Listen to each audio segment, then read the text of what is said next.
Hey guys, welcome back to the All In podcast. We're doing another episode on YouTube and Apple and Spotify. I've got my co-host Eli Cooper with me as always. What's up, man? What's up, guys? How's it going? How you doing, Mike? Hey, I'm good, man.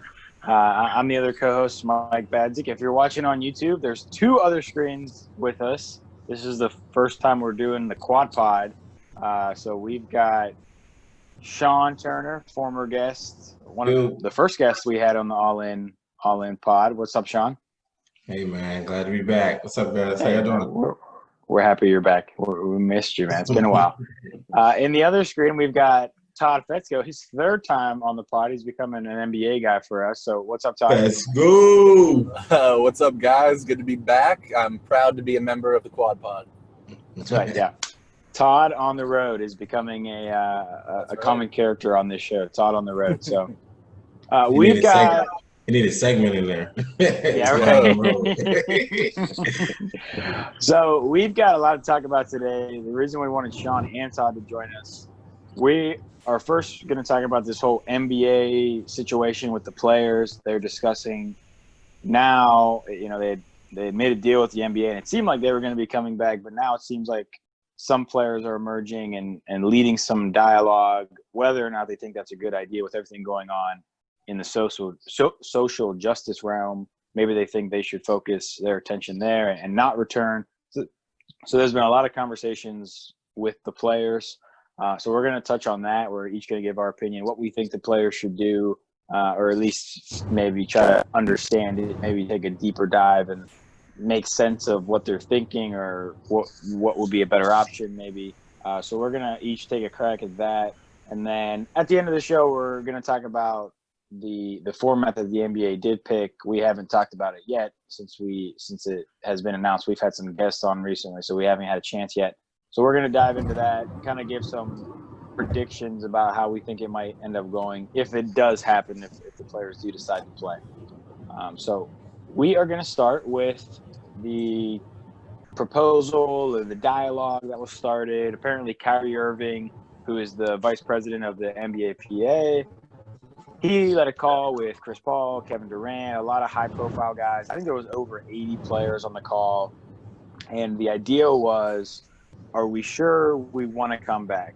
It seemed like the NBA announced their plan and everyone was going to be on board and it was just going to be a happy ending and we were going to have NBA and it was going to be fine. But when you look at everything surrounding it, I mean, not only was there a lot of discussion about do we want to come back because of the coronavirus, we don't know the long-term effects of that. We're not totally familiar with that, how that affects everything. Some of the players like Donovan Mitchell had expressed his worry about coming back and it being an injury risk because they haven't been playing for so long and they're going to try to jam 8 games into a really short period of time. So there was those concerns. But the biggest one, it seemed like, was the social justice reforms that the players are looking for. So Kyrie led the call. He said he was willing to give up everything he had for social reform. A lot of players are on board with him. Lou Williams came out on board. Dwight Howard's out on board with that idea. And it basically would be they're saying, okay, we're not going to Orlando. We're not going to go play. We're going to sit out in protest, kind of to keep the attention on the protests. So this is kind of a loaded topic and a loaded question. So we're going to start with Shawn. So what do you think the players should do? Do you think this is a good idea to sit out? Do you think that maybe there's other alternatives? What's your overall thoughts on the entire call and the idea? So, I mean, we talked a little bit about it before. So, first, what I would like to say is it's the dialogue that matters the most because that is what is keeping that conversation going. That is what is continuing that movement of Black Lives Matter.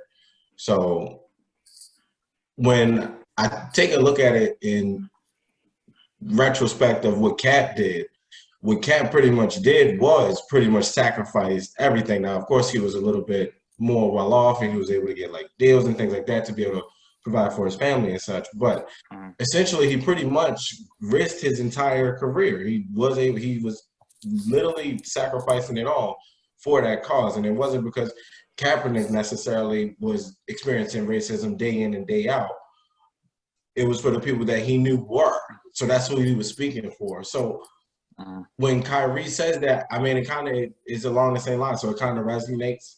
I mean, a big portion of what I would like to see is the NBA change, because it takes leadership. Because although we love the NBA and we love to see these big high profile athletes, especially the African Americans, for myself, because I'm Black too. So of course I want those kind of role models out speaking on these kind of topics. The awareness part is something that we're always going to have to continue. So that being a part of the conversation is always in there. So let's just take LeBron, for example, and pretty much the entire NBA, when they were wearing the Black Lives Matters or the I Can't Breathe t-shirts, that's making a statement. So that's the platform that they have, that they can provide to make it aware of who it is that's really affecting. But it's got to be a further discussion about it. It's got to be more steps that's taken. And it's tough. It's a real tight one with the NBA. For what I think they should do, it's kind of a double-edged sword, and we talked about it earlier. Me, myself, though, I like to see them sit out, because one of the big things that we talked about was the percentage-wise. The percent of the NBA, I think I just seen it here, most of the people that play, the athletes that play, close to 75% are Black. I'm not seeing the same correlation in maybe the upper management and the GM spots and certain executive positions in the NBA. So that's the discrepancy that I'm seeing. So I would like to see a little bit more change on the NBA side. And don't get me wrong, the NBA is one of the most progressive sports. Now, if we were talking about the NFL, that'd be a different conversation. I'm sure the numbers for execs in the NBA being people of color is probably higher than in the NFL. Granted, let's take into account the amount of positions that would be open. But generally, I would assume that in the NBA would be higher. So it's tougher when they are the more progressive of the sport.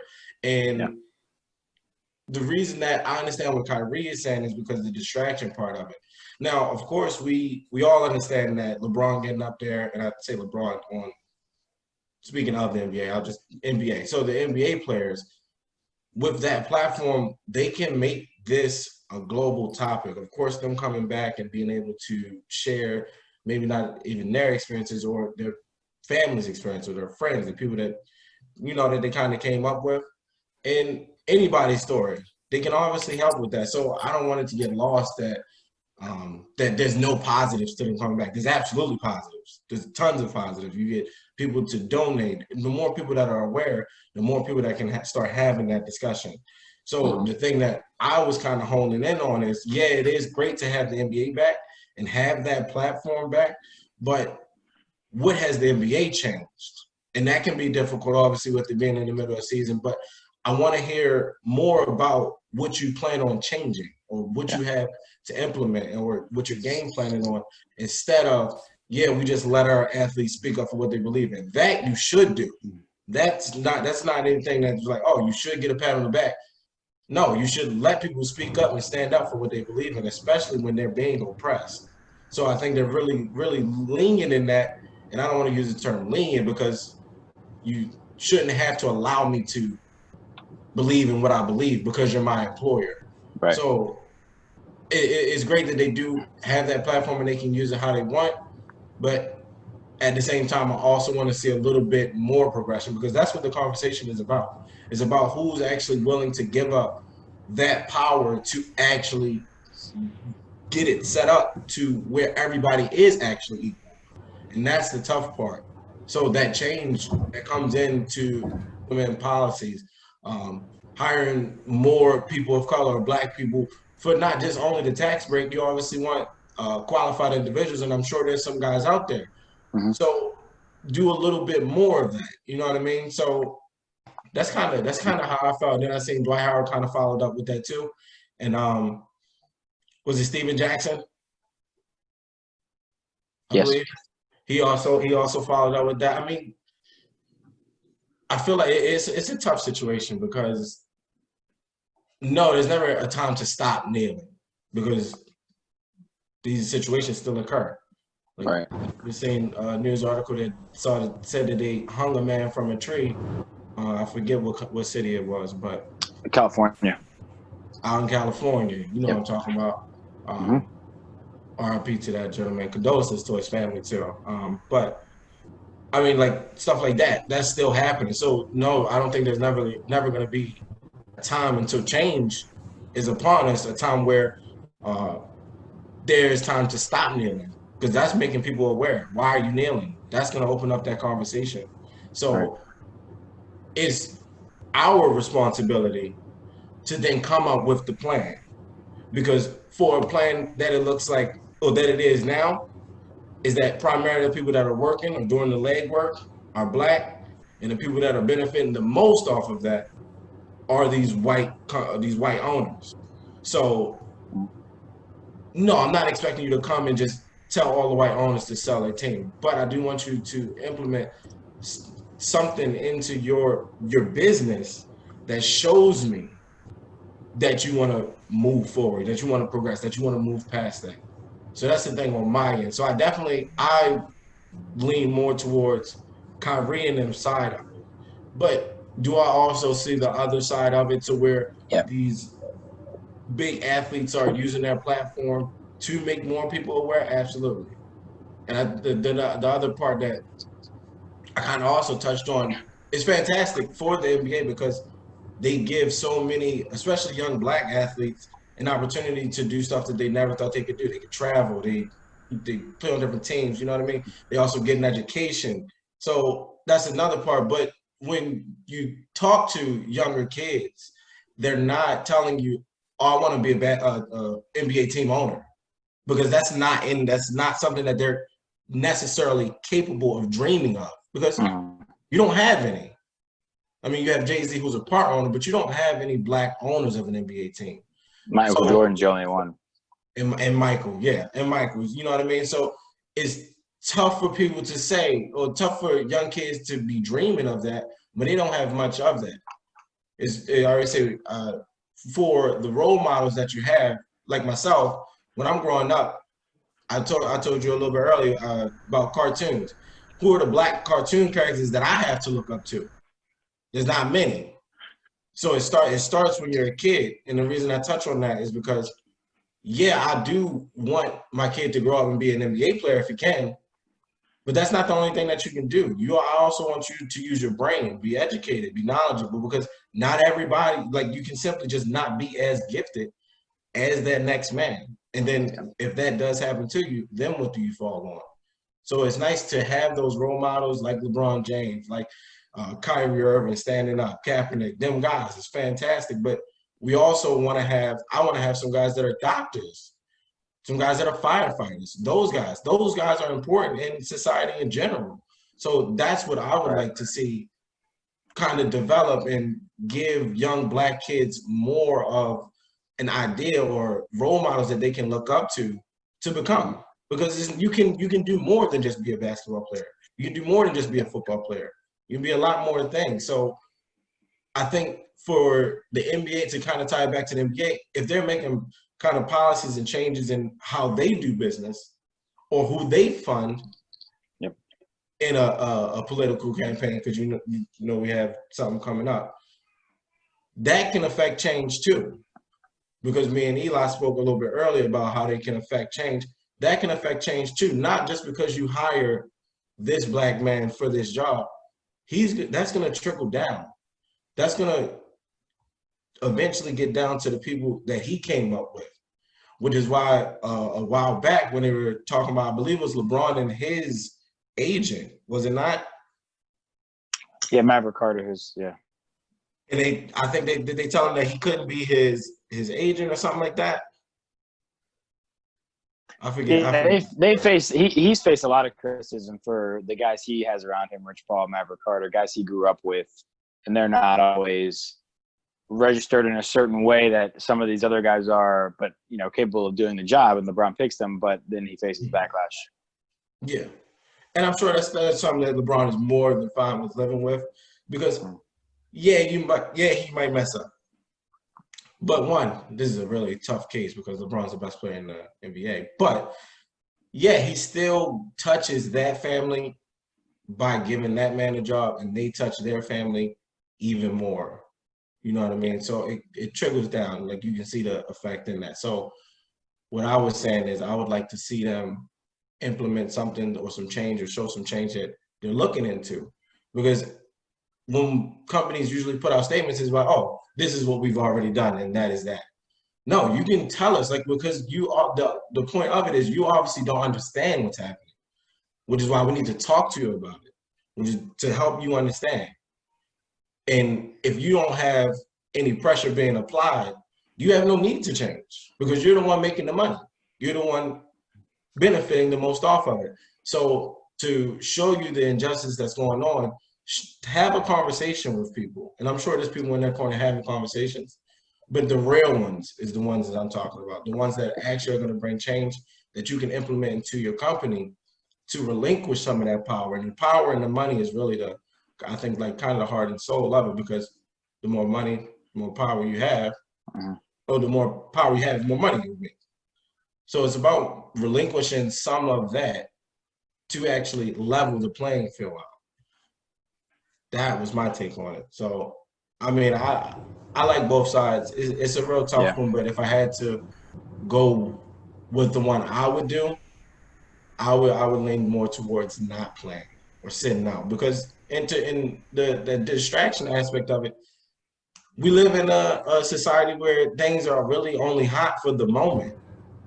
So you see these big companies, the 49ers came out and said Black Lives Matter. You blackballed a guy for speaking up about this a few years ago. You told him, don't stick up for what you believe in. And he sacrificed everything he had, his livelihood, for that cause. Because it's not a I'm halfway in kind of business on what's happening, on the change that has to happen. There's no kind of giving you some power. We've already had kind of power, you know what I mean? And then you got the Washington Redskins, whose name is the Redskins. You understand that as you develop as a nation, you get more information that makes some things not acceptable anymore. Yeah. Like with the LGBT community, the F word. A while back in high school, you would hear it all over the place. But we've come to terms that, hey, that is not acceptable. You should not be saying that. You know what I mean? So it's about educating people as well, because the people that don't know just simply do not know. So that's why the conversation part of it is important. You know what I mean? Just because you grow, everything grows, and you can see that in pretty much all aspects of your life. So I mean, yeah, that was my take on it. So I also see both sides. Like when Kyrie first said it, I was like, yeah, I kind of feel that. You know what I mean? Like, because obviously this is a huge issue. Like, this is a complete societal change that we're fighting for. But here's why I don't support them sitting out. I'm about action that produces results. Okay? So, and my thing is, I don't see how them sitting out forwards the movement, other than like it's you know what I mean? Like some people would say it's certainly a strong statement, but like we had 50 states, and I think like 18 countries worldwide protest the entire last week and a half or so, right? That's a statement in itself. Like, how much bigger do we need to push this message? At this point, we pretty much forced everyone to a side. Like, you're either on the side of equality or you're not at this point. There's no ifs, ands, or buts. I've been telling people to stop arguing with the people who have chosen the other side already. Like, because you're wasting your time, you're wasting your breath. What we need to do now is take real action steps towards defeating this. What's the biggest thing about systemic oppression?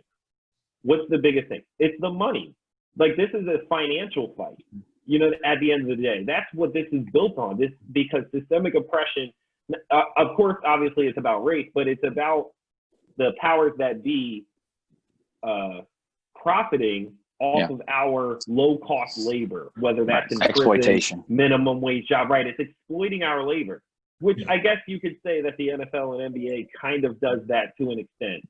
So you'd certainly be sending a message, but at the end of the day, that's all that you would be doing.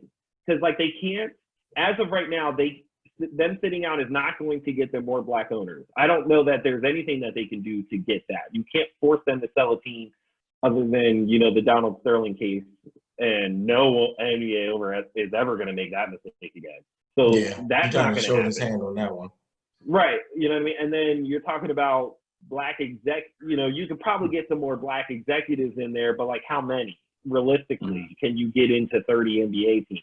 So like, are we creating generational wealth amongst our community by the NBA players sitting out? No. The answer to that is no. And here's the thing. They have the players with this layoff that they've had, or furlough, whatever you want to call it. They've already lost $300 million in salary. As a group, they've lost $300 million. If they terminate the season, they would stand to lose up to another 25% of salary, because owners could exercise a force majeure provision. And then on top of that, they could lose an additional 10% held in escrow that would be lost to the league. So you're actually talking about a potential $1.2 billion in salary that each NBA player, that the NBA players as a collective would lose. Imagine what would be more productive, them playing and getting that money as a group and using that money towards causes, you know what I mean, to increase black ownership of businesses and things like that. That would be way more impactful as far as our community, as far as increasing and improving our community, than them sitting out just to send a message to white people who still don't get it.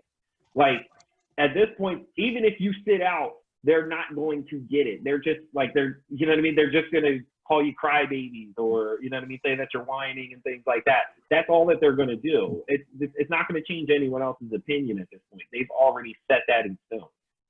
So my thing is, what you could probably do is maybe get NBA owners to donate some more money, right? You could say, hey, this is a big issue. We need you to donate to these specific causes. We need all NBA owners to not fund any right-wing candidates, you know what I mean, in their political elections and stuff like that. Those are things that make real change, because then you're hurting policymakers, you know what I mean, and things like that. And then you're funding organizations that help improve black communities with money.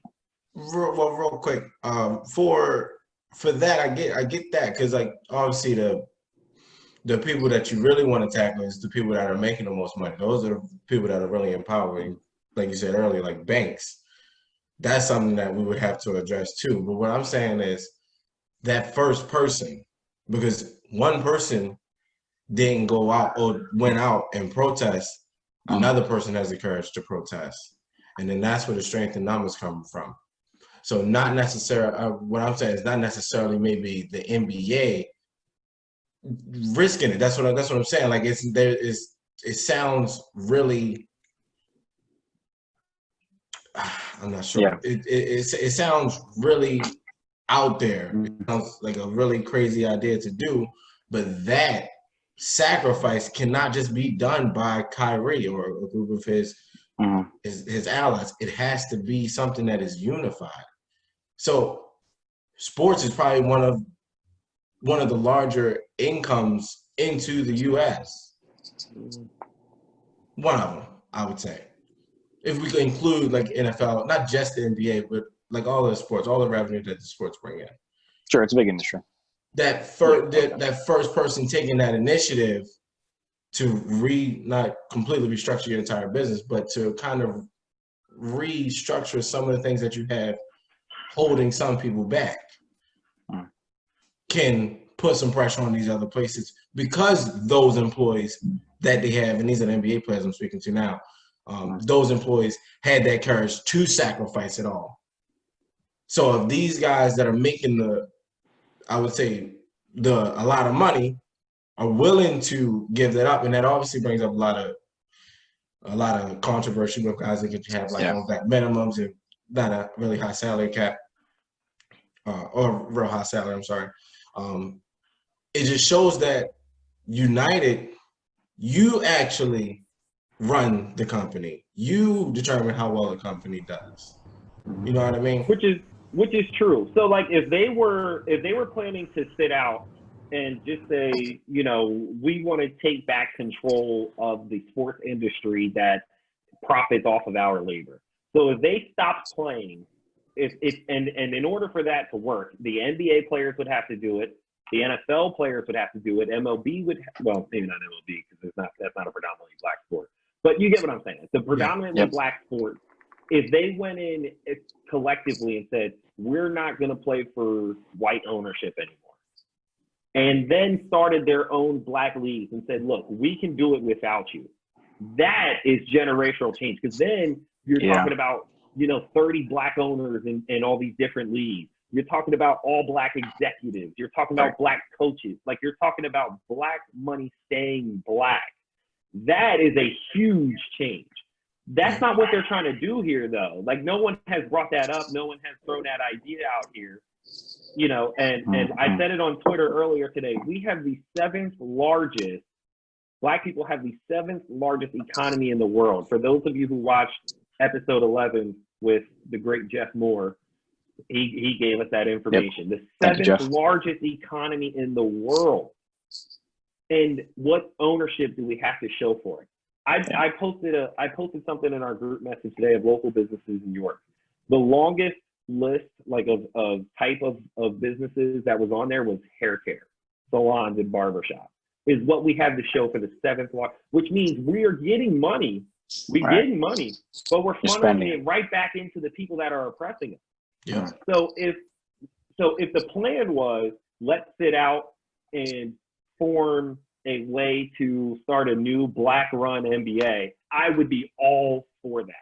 But that is not their plan here. What they're really the only reason they don't want to play is because they think it's a distraction. Well, here's the thing: if 2.5 hours of basketball a night distracts you from the cause, you were never with the cause. Like, we've been fighting this cause since we were kids, Shawn. This is not new to us. This is new to a lot of people, but it's not new to us. So, and at this point, it's our job to carry this movement. I think Dave Chappelle put it best in his little 824 video, that he did of that recent show. He's not going to get in the way of the people, because it's not his job, and it's not the NBA players' job to carry this movement. It's our job. We're the ones who work for these large corporations who are actually impacting stuff. What if every bank employee said, we're not going to work for the bank until they stop redlining and all the racist tactics that they do against black people? That has way more of an impact if every bank employee of every bank in the country says, we're not going to work for you anymore until you stop this, or until some kind of change happens amongst the banks. That would have way more of an impact than black NBA players sitting out. And here's the other thing I want to point out for the NBA players, because all they would really be doing here is setting themselves up to lose a lot of future income and a lot of future power.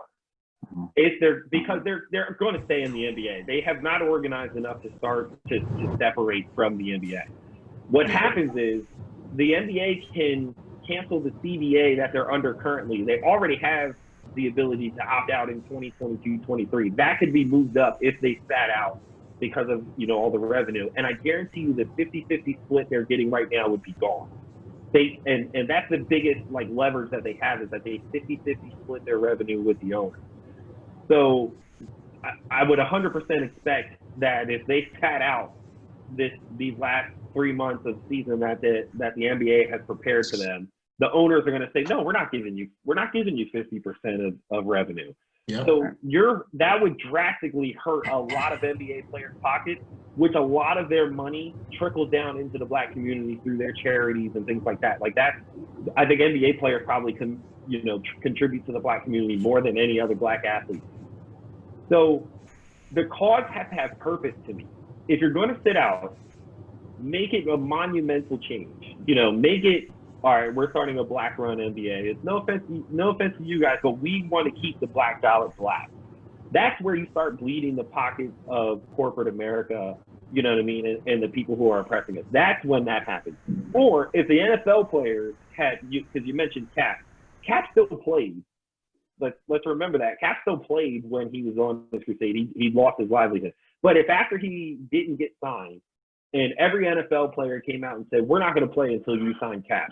That's a movement. That's change. You know what I mean? That would have shifted the tide a long time ago, because I think the NFL players had the ability to shift public perception on this more than what they believe, but not enough people stood up for Kaepernick. And then the George Floyd death was kind of like, okay, enough is enough. We're not going to, no one's going to be silent. You know what I mean? And then they finally unified. And now it's like, oh, you know, Roger Goodell's like, oh, we were wrong. You know what I mean? Because Patrick Mahomes got in a video and said Black Lives Matter. And that's really where it comes from. He could not risk being silent on that when your superstar MVP Super Bowl champion has now spoken out about this injustice. There's no way he would lose a lot of money in upcoming if he didn't. That's the thing, is like, I think a lot of the commissioners, they act where the dollar follows. Roger Goodell acts a certain way because of his fan bases. You know, he's got a lot of Republican fan base, and he didn't want to piss them off. And Adam Silver, his fan base is mainly progressive, and he doesn't want to piss them off. So yeah, like I could see how Goodell botched that whole situation. But I don't know if Silver's fan base was the same percent of Republican. I don't know that Silver would have handled it differently. I would hope he would. You would hope. You would hope, right? So Let's let Todd jump in here. How are you kind of sorting through? And then, of course, we've just heard really good dialogue from Shawn and Eli. What side are you leaning on? So I just want to start with, you know, this is an extremely tragic situation, and there's really only so much I can say on this, because this is the time where I think, you know, a person like me needs to listen more than they talk. But from my viewpoint, I think from the issue of sitting out or not to sit out, I think is a win-win situation from the perspective that I think if they did sit out and they did not, you know, continue with the season, I am from the mindset that is an extremely powerful statement, and that is something that, you know, will be in the history books forever, that we won't forget. Like, that'll be a part of the NBA's legacy, that, you know, players took control of this issue in a way and, you know, stood up for what they believed in. And when I saw what Kyrie said, I had the same reaction of, you know, that I agree that there is a scenario where they come back and it's business as usual, and people start to move on, and the storylines do become the NBA playoffs and sports in general, right? But, and this is I do believe they should come back. And the reason I believe that is I think that, like Coop was saying, I think action in this time is better. So if we do have these playoffs and NBA players are able to use their platform after games, you know, during games, wearing, you know, the I Can't Breathe, you know, just coming out and stating Black Lives Matter constantly and making that a theme of the playoffs, or at least a theme of, we're doing this, but this is still going on. We're still involved. And the other big thing is Austin Rivers came out and gave a statement about what he believes, and he wants them to come back. And a lot, like kind of what Coop was saying, is financial reasons, basically, that you're not doing, the people that need this money, the players that aren't LeBron James and, you know, those type of high level stars that need this money, that this is their job, and they can use that money to, you know, support these movements, to, you know, do all kinds of different things with it. And so I think in the end, coming back and continuing the dialogue, I think in this way, like in everyone's faces on national TV, I think in the end could be more powerful than sitting out. But like I said, I think either way, you know, really sends a statement, and obviously I support whatever they decide. And to piggyback off of that, when is the NBA players' audience going to be larger? When a protest in their local community with no cameras on them, really, or after a game, after a playoff game at that, their audience is going to be much larger. So the things that they need to say is going to resonate much more. Or say the NBA in these playoff games runs powerful Black Lives Matter commercials and things like that. Like, that is going to reach way more people than them just being out in the street with signs in their hands and stuff like that, which, to be honest, by the time July gets here, is going to die down anyway. You know what I mean? Because it's just, you can't protest every day.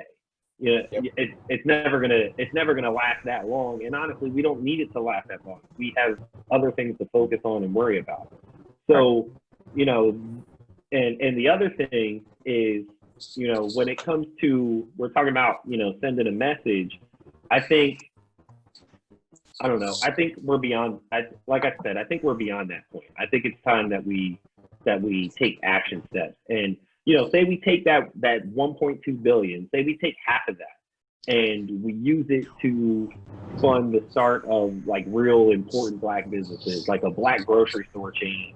You know what I mean? That's like the one thing that doesn't exist. You know what I mean? Or you know, fund the next tech mogul, Black tech mogul, things like that. Start a Black media company, like things that are important. You know, those are the kind of things that our community needs. That's going to push the movement way further than them sitting out and losing a ton of revenue just for them to come back and play again for that same ownership group, because that's ultimately what they're going to end up doing. Yeah, and that's why I'm kind of torn on it. Like I said, like if you are not those big time athletes, you don't have millions to sit on in your savings to kind of take care of your family and or donate to these causes. That's really tough, because when the question I think comes up then is, when do you want to come back? And it definitely is not going to be when everything is fixed, because you'd be sitting out some years for that. Right, it's going to be decades. We're talking about a 5 to 10 year fight at the bare minimum. Like our teams are probably still going to be fighting it. Yeah, so that's the really tough part that I think is on the end that I would have decided to choose, which is why obviously there has to be more conversation about what can actually be taking place in steps to progress. You know what I mean? So that's why I like that perspective from both Todd and Cool, is that it's not about just one way. It's actually about everybody's way, which is why you have to talk between everybody, which is why that dialogue is so important. Yeah. You know what I I'm mean? glad before you go, Mike. I agree. Like I'm so glad that Kyrie has that opinion and had that talk. He made them think at the end of the day, like, okay, well, hold on. What if we do sit out? You know what I mean? Like what's the impact? What's the cause? What could we do? You know what I mean, to further the movement if we sit out? But I think they need to go deeper with it, not just talking about like sit out just to make a statement. Like go deeper. Like, okay, if we sit out, what are we going to do next? How are we truly going to make an impact is what they need to do. Right. It's that next step. And like you said, I disagree. We can protest every day. We can do that. There's absolutely something that we can do. It's tough because of the rare situation that we have now. People are actually not at work. I have 8 hours to go protest. True. Not myself, but there's people that have 8 hours to go out here and make posters and go out here and protest all day. That is not going to last forever. So I do think we're not only past making that statement, I think we're past kneeling, because now you see the people that are joining in on the kneeling are kind of doing it for appearances. Yeah. You know what I mean? So that's why when you said it's more of an action kind of thing, it is. I want to see what you're doing. I want to see who you're speaking with. Like, for example, with Drew Brees, when he came out and kind of focused it on flag. Yeah. Hey, buddy, we've never been talking about the flag. Your grandparents served in the military with probably some Black people's grandparents, and they still were treated much worse than now. So when he came out and apologized, my first reaction is you're on cleanup duty. That's what I expect out of you. Right. You didn't tell me who you spoke with. You didn't tell me what you went back and looked at. So no, I don't believe you, because if you were that's like me telling you something and you say something that's completely off topic. You weren't listening to what we were saying. So when he came back the second time and apologized, I'm assuming he's still on cleanup duty. PR told him, hey, man, you made that statement on video. You can't just tweet out an apology. You got to put it on camera. So he put it on camera. And then he came back a third time and apologized again. And I was noticing what he was saying is, okay, it seems like the wheels are clicking. Because, no, I don't hate Drew Brees. I hate the absence of his knowledge in what we're speaking to. So once he's educated about that, he can take steps to mitigate that. That's what I want. I don't want your public apology. I don't want your video apology. I want you to actually listen and understand. That's what I wanted out of him. And I think he's not off the hook. He's definitely not off the hook. But I think he really got to me with that third one, because it sounded like he was listening. Yeah. And he called out the president, too, who is a friend of his or was a friend of his. I don't know. I'm sure the president is going to cut that off. Right, right. So he's way too he called him out to that. And I think that, you bring up good points with it is good that Kyrie brought it up. It's good that they had the conversations. And that's what Carmelo preached on the call. The reports were that his biggest thing was, listen, this could go either way. It's not going to be a bad move. If we play, we're going to use our platforms. If we don't play, we're going to send a big message. But his thing was, we have to be unified. We have to show unity. We have to have a sole message. And I agree with what Todd said as well, that, we're the ones that are listening right now. That's why I haven't said anything for the first 40 minutes of this podcast. But I would, the attention on the media, it's tough. And I see both sides, and I'm not really the guy who's going to give a definitive opinion. I would probably say that it would be better if they went and played. When you do look at the protests, they can protest every day. And I think people will be protesting for the foreseeable future. But also the media coverage has declined, right? So it was a lot of media coverage, and then it slowed down. And then the California lynching, what was the young man's name, was Robert Fuller, was lynched in California, it appears. And then the news coverage picks back up, and then there's more protests, and now we're covering the protests. And then maybe it starts to die again. Well, now Rashard Brooks is killed by police in Atlanta. Okay, well, here's the news media again. The media's back on it. It's almost, and it's not right that that's how the media works, right? They operate as, okay, well, these riots are going on, so we're going to talk about this police killing. When in reality, the story is young man killed by police. Yeah. Of course, riots are ensuing. Of course, protests are happening, right? But that's not how they operate, and that's wrong, and that needs to be addressed that's a different conversation, right?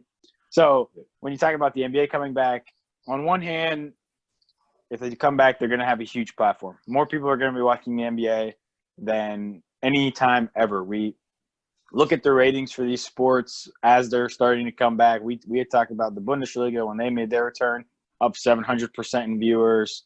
The Match, which was the golf tournament with Tom Brady, Phil Mickelson. It's a charity golf event. It's the highest watched golf event of all time. It's, the numbers are going to be astronomical.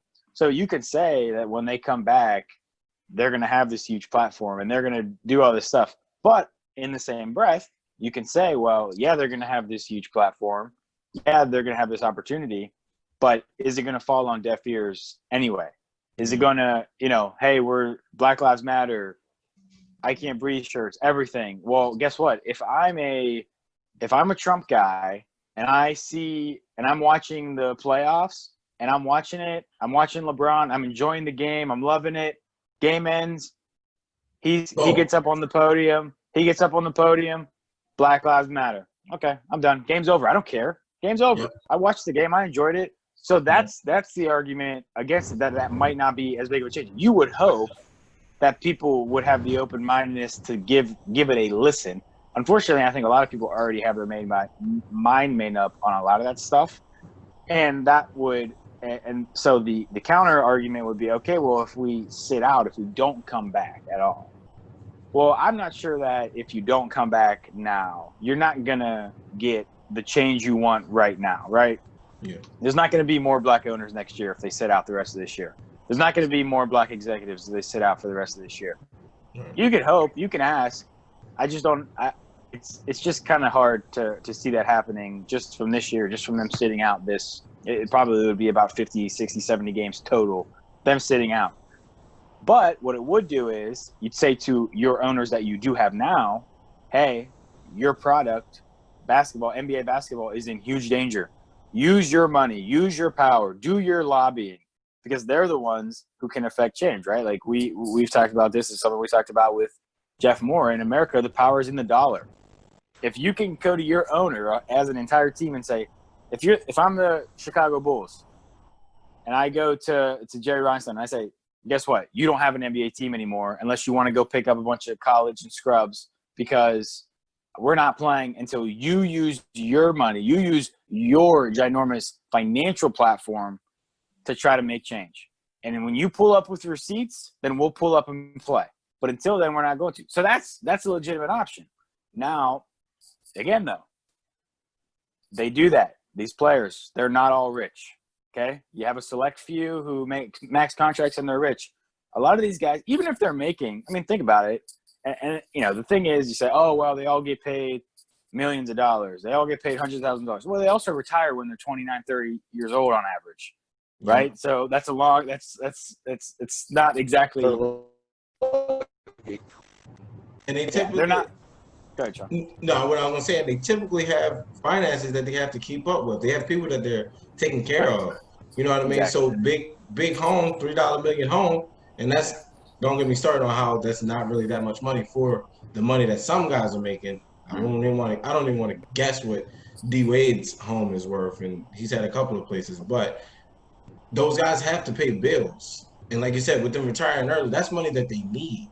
So those $1 million are not, they're maybe taking care of maybe their home, their mom's home, their grandma's home, you know what I mean? So it's, I definitely get that point. But and it's not only okay, we're going to skip out on these, whatever, how many total games it is. Like I said, 50, 60, 70 maybe. It's not only we're going to miss out on those paychecks, right? It's also revenue is going to go way down for the league. If we don't come back, revenue's already going down because of they're not going to have fans. They had to take this long break. Well, now, if we say we're not coming back at all, revenue is going to be way down. I mean, the primary source of revenue is playoff ratings for the NBA. Yeah. You talk about their regular season ratings. They're not great. They don't draw big crowds for the regular season. It's all in the playoffs. So the revenue is going to be way down. I mean, you could be looking at, and then, of course, we know when the revenue, you know, the salary cap is a direct result of the revenue. Well, if the salary cap goes way down and you already have guys who are inked into max contracts, well, guess what? Everyone else's contract is going to go way down, further than it was before. Then you have that financial issue. So I would, you know, if I, you know, whatever, I probably wouldn't get a vote or anything, but I would say I probably would want them to go play. I can see both sides. I think we all can see both sides. So what would you – so, Sean, you were really the only one who said that you would recommend not playing. So then what do you – you know, is there a number? Is it a thing where you set a quota and you say, NBA, hire this many black executives in high-paying jobs and get these people in place, and then we come back? Like, where's your point where you're like, okay, we can come back now? That's a tough question. Yeah, that's a tough one. But I would say not necessarily, because, you know, big businesses have now quotas that some of them meet and hire X amount of people of color to meet a quota. So pretty much they get a tax break. And not saying that every business does that, but I'd say most of them do. But not even necessarily that. Or when you're bringing in maybe like an exec in a certain position, instead of giving him a team that you want him to work around, the guys that you have already been in here, and see how well he can operate in your system, maybe let him hire some of his friends, his associates, who he deems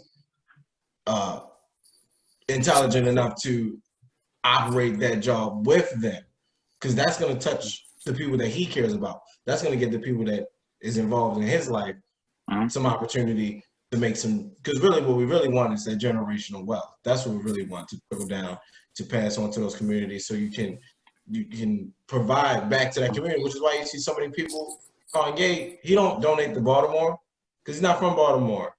And that's where I think some people miss out, like myself, because we don't have an NBA team. So some of those donations like now are happening, a lot of that's coming from the Ravens. You know what I mean? So I mean that's a tough one, but I don't know if I can give you like a number on that. I think it's more of just allowing black creatives to do just that and trusting them with that, instead of putting them in this robot system and say, hey, can you perform in this job that I think you should do this way? And they don't do it that way, so they're not deemed successful. That might not be how they get to their successful point in the position that you put them in. So maybe even just letting them operate how they would want, or maybe loosening up some policies on this. You know what I mean? Kind of like that. I've never been in the NBA, so I don't know the ins and outs of it, but just changing it and showing me that you're willing to change in that way so people can help benefit others that look like them.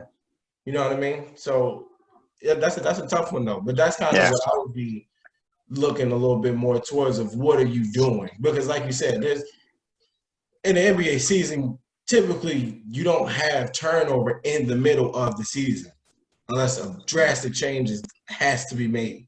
You know what I mean? And don't get me wrong, a drastic change does have to be made, but that would be radical in this predicament because you don't want to just do that and like, hey, this is what I'm doing. Did it. Now are you happy? No, that's not what it's about. It's about actually changing how you do business. You know what I mean? So that's a tough question. And that's why they're gonna keep having these conference calls. Right? They're gonna keep having these. And if they can't figure out a organized, unified plan, they're probably going to end up playing and using their platform that way. Yeah, right. Yeah, which is why I'm saying I don't not like them playing aspect. Like you guys covered, it's tons of benefit. Right. So here's my call. So, all right. I'm on board for that. If they would like to sit out. Here's my call to Kyrie. Kyrie, first of all, thank you for listening. But here's my call. If we can get Kyrie to listen to the podcast, here's my call to him. Kyrie, if you're going to do this, do it 100%. Yeah. Talk to Jay. Talk to Dre. Talk to Puff. Talk to black lawyers. Talk to what's his name, Bob Johnson. What's his name, Bob Johnson? Didn't he? That used to own the Bobcat and used to own BET. Get the most rich and powerful black man you possibly can. Get him in on the call. Say, yo, can we start a black-run professional basketball league? Then sitting out is impactful because they are keeping the dollar black. You're playing for black ownership. That money will always be black, and it's going to have generational effects. Then you get on the phone with the NFL, say, yo, look what we did. Y'all don't need them. They need you. You know what I mean? Like Hov said, I don't need the NFL. They need me, right? Hov's been awfully quiet, by the way. But anyway, you know what I mean? Like, okay, if that's what you're saying, you know, the NFL needs you. Prove it. Put it all on the line. You know what I mean? Because other than that, you wasted $1.2 billion at the end of the day. So if you're going to sit out, you're talking about $1.2 billion of player salary that you're losing. If you're going to sit out, the only way to make it worth losing that amount is to start a league where it's going to gain that back, right? Yeah. Because even if you hire a bunch of black executives, that's never ever going to get that $1.2 billion back, and it's never going to get you back the money that you would have lost with the CBA like renegotiations that they're going to have to go through, and the revenue split that they're going to lose for future earnings and things like that. They're never getting that back. Like, imagine how sick NBA owners will be. They've already lost a ton of money, like Mike said. They would lose a substantial amount of money going forward, and then you want to come back to the table and make demands. That's tough. You know what I mean? Like, it's tough. So, you know what I mean? If you're going to do it, go all in. Go all in. You know what I mean? Go all in. Facts. Good, silly. Okay, so that was a really good conversation. So let's transition then to a little bit of let's assume that they are going to come back. Let's assume that they decide the best way to do this is to play the games. So let's talk about the hypothetical games then. Okay, so they announced their format. They're bringing back 22 teams. So the 8 playoff teams in the East plus the Wizards, the 8 playoff teams in the West plus Blazers, Pelicans, Kings, Spurs, and Suns. Each team is going to play 8 more games, and then at the end of the 8 games, that's going to determine the playoff seeding. If the 9 seed in either conference is within, is it 3.5 games? Is it 4 games? 4, I believe. 4. Okay, so if they're within 4 games, then they will do a 8 versus 9 seed play-in. Not really a play-in tournament. It's just kind of you play them. But 9 seed will have to beat the 8 seed twice in a row. So if the 8 seed wins either one of the 2 games, they advance. Okay? So and then it just goes into normal NBA playoff format. So we did get a little bit of experimentation here with the play-in tournament. We had discussed, me and Eli and Todd, were you on that podcast? No, you weren't on that podcast. No, We had discussed, some more possible. They talked about a group stage. They talked about an expanded play-in tournament. So with this plan, Todd, you can go first. Are you satisfied with this? Do you think they experimented enough? Did you want to see more? Are you happy? Do you even care? Do you just want to see basketball? What's your thoughts? Well, one, yes, I would have settled for just about anything at this point. Yeah. But I think I'm happy with it. It's kind of hard. I agree that this was maybe a missed opportunity to really experiment with, what the playoffs could look like going forward. But I think the strongest, factor here was we don't want that asterisk season, as a lot of people were talking about, right? So if you do too much experimenting, maybe it seems a little gimmicky and you don't get the results you really want. I think the idea of doing the conference-less games, like if they just did the 1 through 16, whatever kind of thing, I think that sounds good. But as I'm sure we probably talked about before, there is a lot of hiccups in that kind of a situation, or travel and things like that. What do you think they are? What? What do you think they are? What do you think those hiccups are if you just did? Oh, just travel. So if you're traveling across the country, if you're an East Coast team playing a West Coast team, just the logistics of that and all the stuff, being tired with the players. And I just think that it sounds good, but maybe there's a way to work it out. But it would be hard. Yeah, the other thing with that is they would need to do that going forward. You would need 20 owners to approve that, and there's no way that 5 owners in the East are going to approve that because they could possibly be costing themselves playoff spots. Right. Absolutely. Yeah. Okay. But I think that what we got is good. Like they have, I didn't really want them to just jump into the playoff right away. The fact that they do have a couple of those regular season games to kind of get their feet under them I like that. I also think, the play-in, I think that's a cool little, maybe we can see that going forward. That's a little experimentation that I'd like to see maybe more of. And I think that at the end of the day, the playoffs are going to be what we think of as the NBA playoffs. Regular playoff format afterwards. You got the East and the West, and I think that'll give more. I think we'll look back at this champion and think that this was a legit NBA championship, and I think they did as much as possible to mitigate the idea of this being an asterisk kind of championship. So at the end of the day, I'm happy. I think that not perfect, but you can't let the perfect be the enemy of the good. Okay. Cool. Yeah, I'm happy with it. It was kind of what I, put as my first choice when they discussed this. Right, it was like the plan kind of thing, and I really like they took it a step further. They're like, we're not even if you're not within 4 games, we're not even going to bother with the play-in because you know what I mean. We're giving you 8 games to essentially at least keep where you're at because the Pelicans and the Blazers are both 3.5 games back.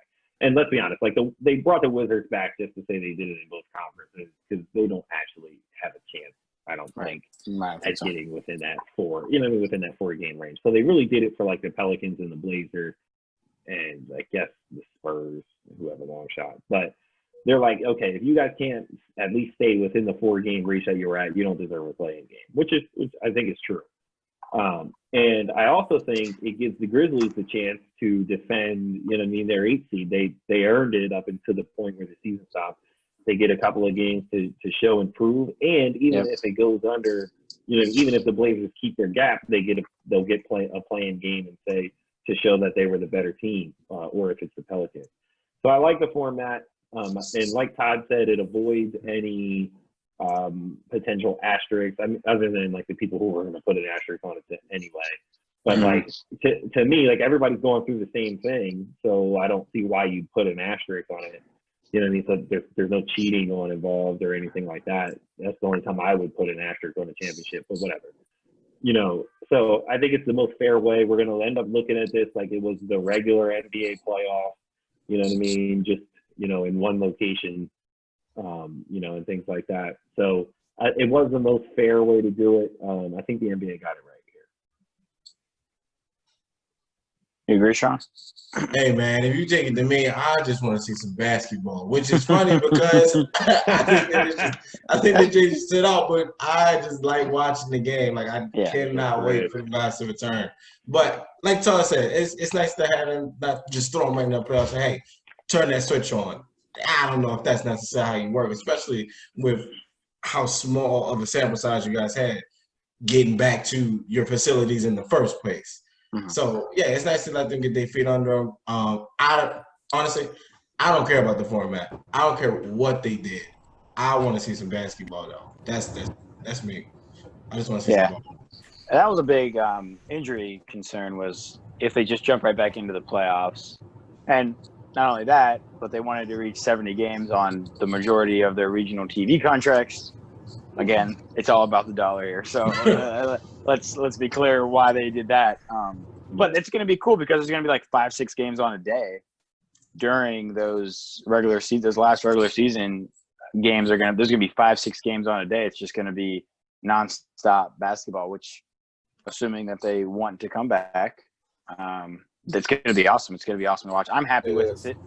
I'm fine. I'm fine with the chose. I was a fan of the idea of the group stage idea.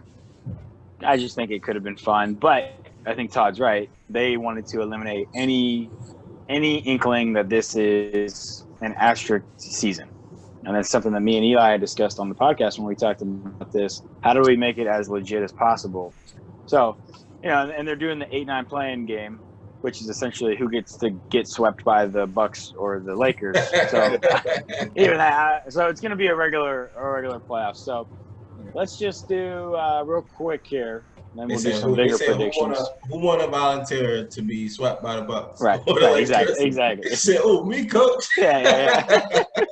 Hey, Dane said they can get a Lakers a series. Yeah, Dane. Thank you for tuning in. Well, let's do Dane it will quick. get him a game. Quick. Yeah, I think he'll take the game home. I think I got him down for it. Has anybody heard how Nurkic is in his recovery? I know I don't think he's coming back. Nurkic is going to be back. Zach Collins is going to be back. Yeah, they're going to be close to full strength. So does everyone think that they're going to end up with the 8 seed then? Is that a consensus? Because Memphis is 3.5 up on them, so it looks like probably, assuming Memphis doesn't fall apart, Portland will have to beat them twice to be the 8 seed. And then you also have Pelicans, Kings, Spurs, Suns. They all have a shot. So I'm taking them. I'm taking Portland. Okay. Yep. Yes. So my thing is they're probably not going to catch up, but in that situation where they got to play them, I think, like we talked about, they have some people coming back that could really help them. And I think in that high leverage situation, I'm going to take playoff Dame versus a great young core that has a lot of upside. But I think in this particular situation, a playoff environment, I'd give the edge to Portland.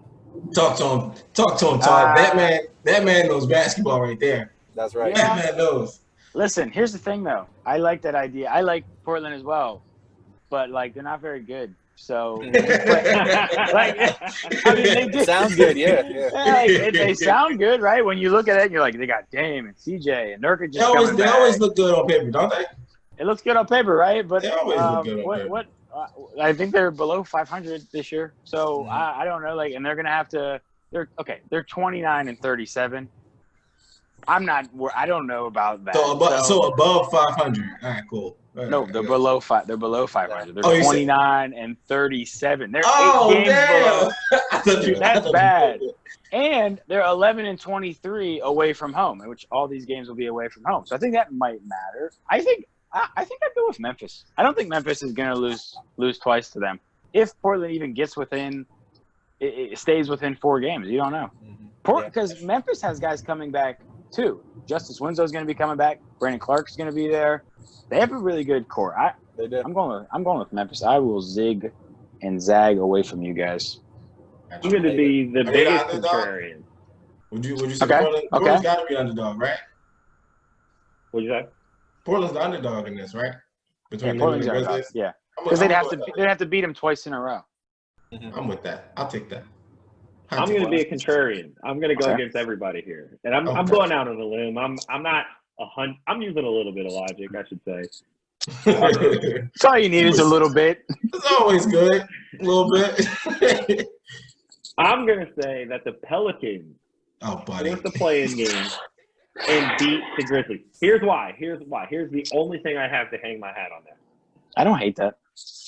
A condensed season, right, in Orlando is going to – and this we're talking about like AU-style basketball is what we're going to be looking at here in Orlando. Like multiple games a day. This is true. As far as like the entire league. We're playing a lot of games in a short, condensed time. The youngest, most athletic team of those three is the Pelicans. Yes. Memphis is close though. Memphis is close, but like the Pelicans, like depth wise, are as young and athletic as any of those three teams. So I think that this kind of like where they're going and how they're going to be playing this could hugely benefit them. So I'm going to go out on a limb. It's just the 8th seed there. You know what I mean? But I think they're going to force a play-in game, and then I think they're going to win it. Plus, how much would the league love Zion Williamson in the playoffs? Oh, absolutely. I think you always have to factor it. You always got to factor in storylines. Can I go out on a bigger limb? Can I make an even bigger prediction that I don't actually believe, but I see this as a possibility? But I don't think this is going to – no, not the Wizards. Fuck the Wizards. Oh, wow. I was about to say, don't do the Wizards. Okay, the Spurs. Oh, buddy. Hear me out. Popovich. That's a big thing. Okay? Yeah. We're going here. We're going very condensed. Guys are coming off of a break here. Coaching is going to matter a lot. Their experience. Todd's favorite player, LaMarcus Aldridge. My favorite player, DeMar DeRozan. I don't know. That's your favorite guy? Well, Aldridge is out. Oh, he's down? He got surgery. Yeah. Forget him, man. Forget him. That's it. Take him out. Actually, is DeJounte still hurt? No, he's been back all year. Yeah. Yep, he's back. And Lonnie Walker is going to be – I don't know, man. Hey, Lonnie Walker. With less hair. With no cut. With the cut. No hair. With the cut, yeah. Good story. So I like Lonnie. I like his game. So I'll go Memphis. You guys can all go Portland, except Eli is trying to convince us the Pelicans. Okay, so let's do bigger predictions then. So we're gonna go playoffs. So Eastern Conference Finals, Western Conference Finals, Finals matchup, and champion. Who wants to go first? We'll let the guests go first because they won't be able to revise theirs. Kick it off, Todd. You go ahead. Kick it off. What you got? All right, so I don't have the playoff bracket in front of me, but I'm trying to think. What's Boston right now? The 3? Boston is 3. So it goes Milwaukee, Toronto, Boston, Miami, Indiana, Philly, and then in the West is Lakers, Clippers, Nuggets, Jazz, Thunder, Rockets, Mavs. Now, can't their seedings be impacted by these 8 games? Yeah, so their seeding is going to get impacted, so it could change. So whatever you pick could happen. Okay. So here's what my ideal, let's say Eastern Conference Finals. I think the 2 best teams would be the Bucks and the Celtics. Oh my God! Yeah, the Bucks and the Celtics. I think the Celtics are coming on strong. I view Jason Tatum as a legitimate superstar. I think that they're young, and like you talked about in the condensed season, I think they're young. They do have some playoff experience. I think that they are hitting that prime. I think they're really coming together. I like the Celtics a lot. The Raptors have a legitimate chance. You know, if seeding does come down to it, I don't think anybody on the side of the bracket with the Bucks is going to beat the Bucks in the East. But I think that the Celtics would give them the best shot, give them the best run for their money in the ECF. Boom! I'm on board, Todd. Thank you. Do you want to do, or also do you want me to do my Western Conference? Who do I do? Go ahead, Talia. Finish it up. But let me jump in because I like the Celtics. Okay, all right. We'll do all. Let's just do everybody's. And Eli touched on it. Young guys, they're playing pickup basketball at this point, and there's gonna be certain guys that are gonna be really good at that. I think the Celtics are one of those. Yeah. So I'm on, but I think I'm right with Todd. Celtics and the Bucks. That's exactly what I got. The disrespect. I'm just saying, First bro. of all, he was trying to see the Raptors so bad. He was trying to see the Raptors so bad. The NBA champions are the 2 seed on that side of the bracket. Okay, You don't even have your best player anymore. How? What are you talking about? We have Pascal Siakam. He's a top 10 player in the league. Kyle Lowry outplayed Steph Curry in the finals. Did he hit the? Here we go. Let's talk about it. Let's just start a dialogue. Steph Curry gets outplayed a lot. He does, well, that's another conversation. He averaged 30. 30. Yeah, you know, hey. Pascal Siakam hit the jump over Joel. Did he hit that shot? Over who? Over Joel. Did he hit that? The little beat? Boo? Did he hit that? No, Pascal Siakam. Somebody else. Pascal Siakam hit the game winner in Game 6 of the finals. Actually, that's the one you're. That's the one. I don't care about the championship at all. That's the one. You don't care about the championship. They have experienced guys. I don't get it. So you're gonna tell me you're taking young guys over champions in this, and they're the 2 seed already. They've been better all year. I get it. People disrespect them. They play in Canada. It was a long time. I'm taking the better duo. Great. The better duo is Lowry and Siakam. You got Fred VanVleet. When you match that with Serge Ibaka, the whole team is Raptors. If you're making the whole team argument, it's Raptors. They have the most depth in the league. But the leg work isn't the problem with the Raptors. It's that star power. Kyle Lowry couldn't get it. They do have stars, but the one that's going to get it done. You don't have him anymore. So that's why. But what I'm saying is, but here's the thing: nobody in the East does. Besides, I mean, the Bucks have Giannis. He's the only one you could make that case for. And I think the Celtics beat the Bucks. I think they do a good job of limiting that. That's fine. So I'm going Toronto, Milwaukee. Go ahead, Eli. Tell us you Sixers are coming home. It's a homer. How am I a homer? They're the 2 seeds. I mean, he did just pick the top 2 seeds, but. You're absolutely a homer for picking the Raptors. Yo, bro, come move to New York, bro. Oh my gosh. So I'm not going to be a homer and put the Sixers in my Eastern Conference Final. I think you know that'd be wrong. But I'm torn, honestly. I really don't know. Like, I think the Heat could upset the Bucks in the second round. I think they're good enough defensively to do so. But I feel like that sounds ridiculous to say that the Heat will be in the Eastern Conference Finals. Like, that just doesn't roll off my tongue well. So I'm still going to say Bucks. I think it's inevitable that I have to put the Bucks in there. Yeah. And then when I look at the other side, I like Toronto. I do. Oh jeez. I'm gonna go with the Raptors. Because honestly, I think let's go. I think defensively, like when it comes down to it, that 2-3, it's gonna be like in that second round, like Toronto versus either Boston or Philly. I think Philly actually is gonna beat Boston in the first round if that's the case. We'll get to that another day, another pod. But yo, cool. Is that a Raptors shirt? I agree about Philly though. I agree about Philly in the first round. Philly's super interesting.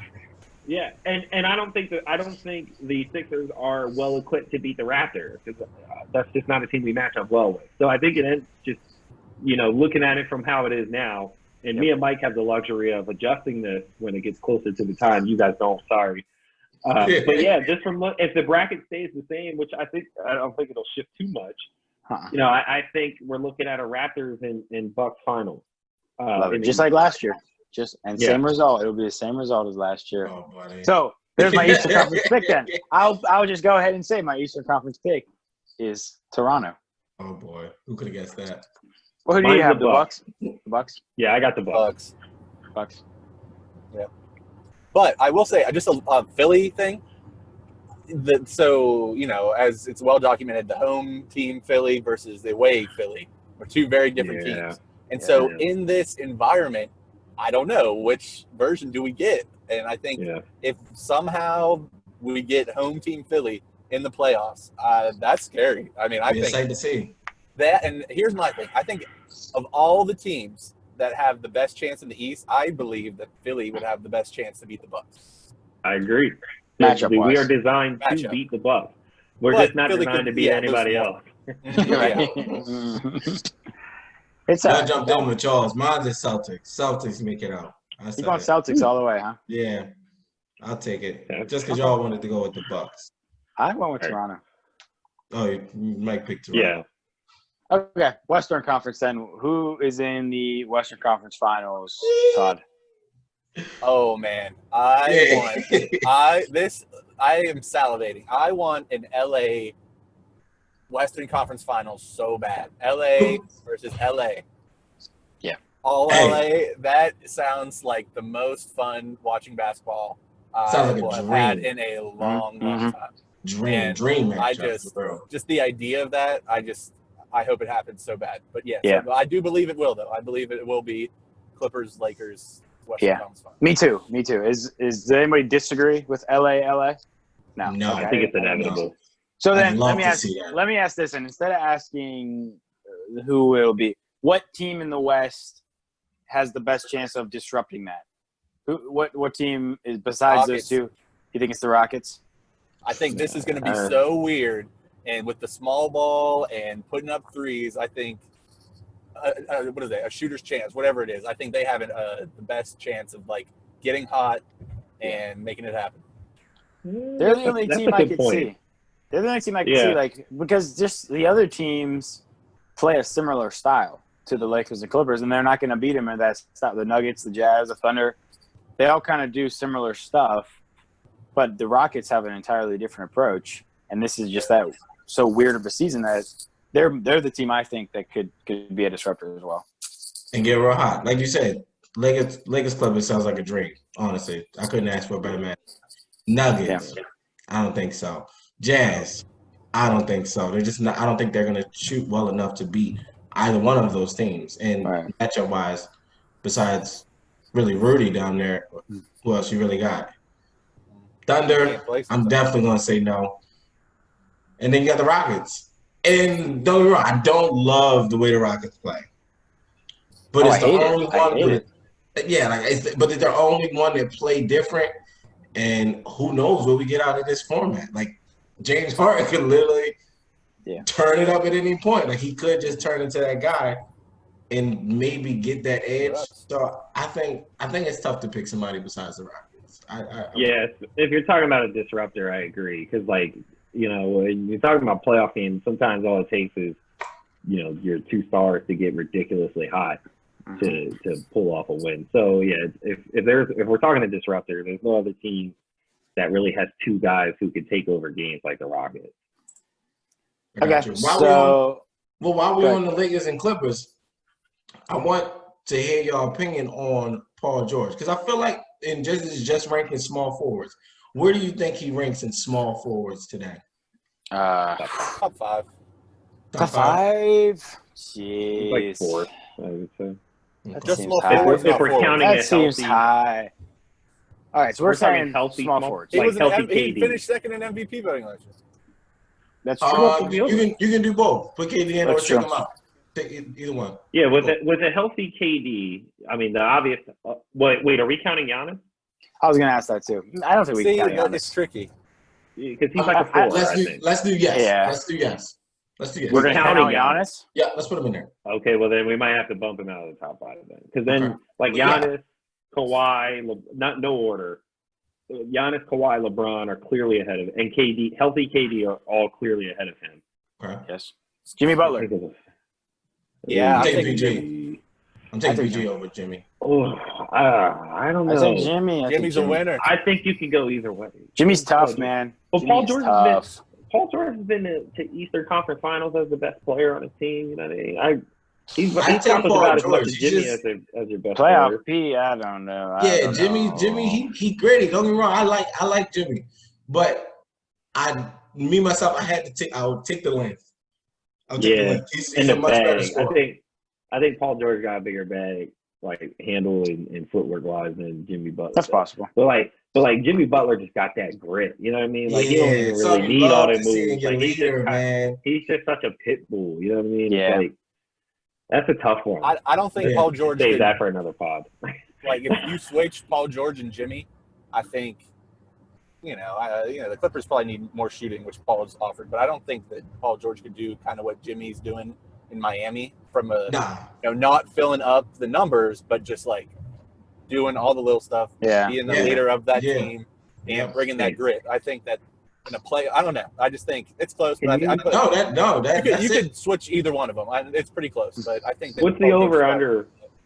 What's the over-under if we do switch them? Over-under fights per game that the Clippers get in with Patrick Beverley, Jimmy Butler, and a Morris twin on their team. I think each of them like per game. 55, yeah, you know what I mean? Like that'd be like hockey at that point. Coop won't get this, I don't think, but that'd be like playing pickup in at IUP in the hub. In the hub, yeah. In the hub, everyone wants to rumble. Yeah. That's hub ball right there. Yeah. Okay, so that's a good point. Paul George. So then, what's the pick? What's the pick then? Lakers, Clippers. Yeah. Lakers. Lakers. Todd says. Yeah, I was taking the Lakers. I don't know. I think I would take the Clippers right now. I said before the season that I would take the Clippers, and I think I'm going to stand by that. I like their structure better. I think I'd like the Lakers. I'd like the Lakers better if AD was the 5 instead of the 4. But like I see spacing issues in crunch time. So and maybe they go small ball in crunch time. I don't know, but I see spacing issues. That's just my thing. That's a real tough one because I've been on the other side of going against LeBron in the playoffs, and the only thing I would want to see. Really, you guarded him? Nah, but I've been rooting for the other team a few times that he has played against, and it has not gone well. So, dude, you're talking to a Raptors fan, man. I got nightmares.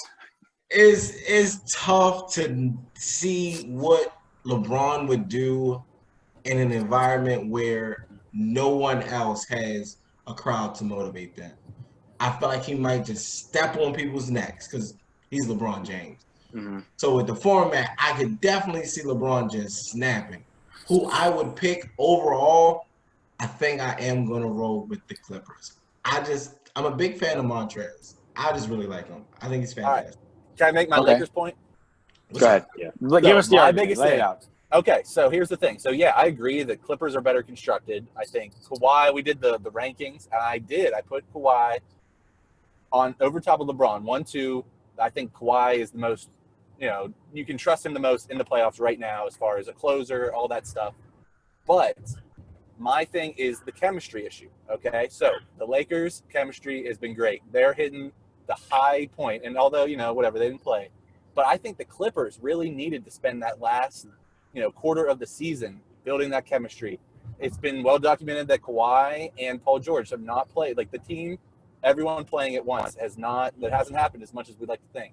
And I just think that in this situation, this time off, I think that the Lakers, I just see the edge being, they know what they're going to do. They have their formula down of what they want.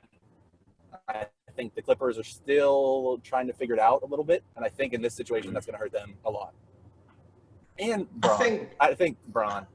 That's the end. Also, that's a big thing. AD's kind of a mismatch for the Clippers, too. If you're talking about that for, with their lineup, like, who's guarding them? Was the Morris twins guarding when the season ended? I think they. What was that? Was one of the Morris twins?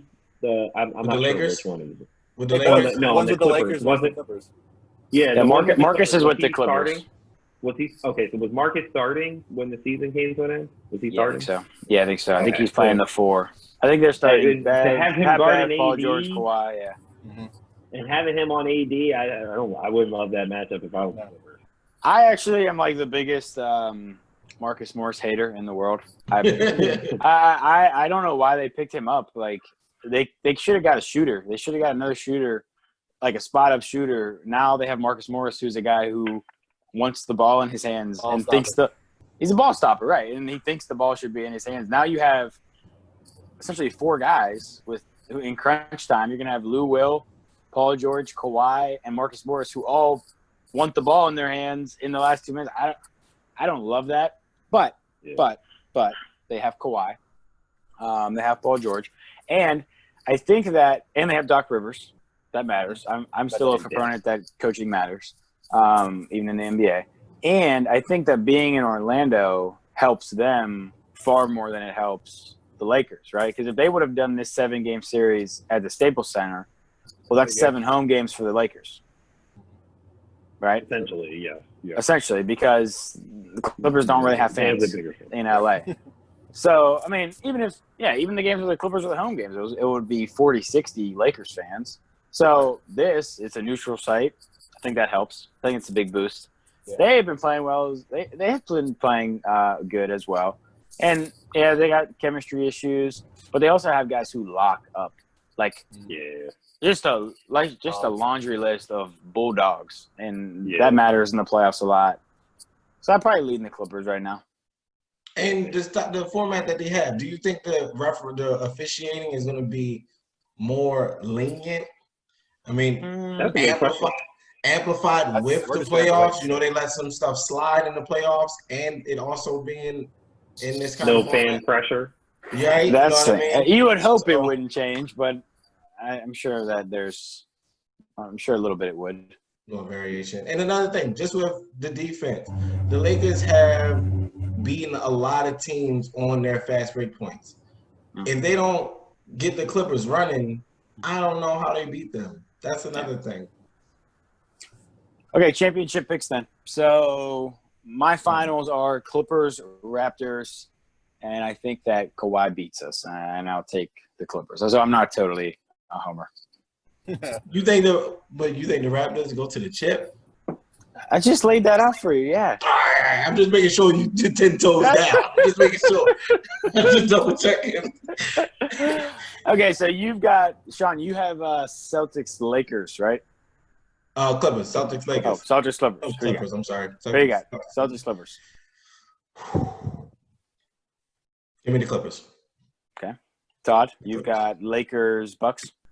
Lakers, Bucks. I got the Lakers. I think the size is going to be big. They got AD. Hopefully, assuming Dwight and JaVale are back, I think they could match up, build that wall, and Giannis's first time in the finals. I think the Lakers will get him. Cold feet. Yeah, I'll say Clippers. I mean Clippers, because I had Clippers Bucks. I'm going Clippers. I don't necessarily.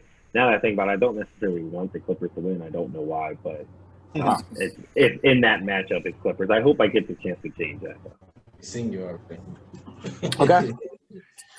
All right, well, that's all the NBA talk we've got for this episode. We went like an hour and a half or so, a little bit longer than we expected, but we had good conversations. Thank you to Shawn. Thank you to Todd for coming and hanging out with us and talking some hoops. Thanks for having me. Yeah, thank you. Man, appreciate you guys. Let's talk about some other stuff we got going on at the All In Network, Eli. Tuesday is the debut of our new show. You may have just saw her in the background of Shawn's video there. Crystal and Miranda, the Rain and Bliss, All In with Rain and Bliss. Their podcast is debuting on Tuesday. Coming to you live. Spotify. Coming to you live, kind of. On Apple, Spotify. They'll be on YouTube. Make sure you're following all of their stuff. And then, Eli, what else do they need to know? Yeah, so obviously you have the debut of our sister podcast coming up. And apparently they talk about B. Simone's comments. So I absolutely will be tuning in to hear that, because a lot of people I have heard, and it is hilarious. It's funny. Yeah. So I'm absolutely going to be tuned in for that. As far as the network goes, we still have our recent articles up. The great article from Dan Field is up on our website, and I highly recommend it for anyone who is, trying to learn more about white privilege. And there's a lot of people out there that still don't quite understand it, but are open-minded to it. Highly recommend to those people. It's very educational, very informative, and gives some perspective from a white person. Yeah. So we got Dan's article up, my article from the Drew Brees comments, Mike's article is still up as well.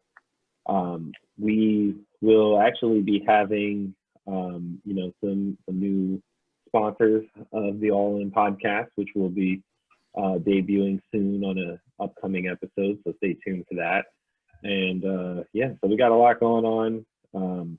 Stay tuned, and Tuesday, make sure you guys show out for the All In with Rain and Bliss. I'm telling you, it's gonna be great. Yeah. Yeah. Make sure you are subscribed to our podcast on YouTube. Make sure you turn the alerts on hit the thumbs up button if you liked the video, if you liked our conversation today. And then while you're on YouTube and Apple and everywhere else, make sure you hop over and subscribe to the Rain and Bliss podcast, because we're really excited about that. All right, well, let's wrap this up, guys. Thanks for joining us again. This was the All In podcast. Thanks for listening, guys. Peace.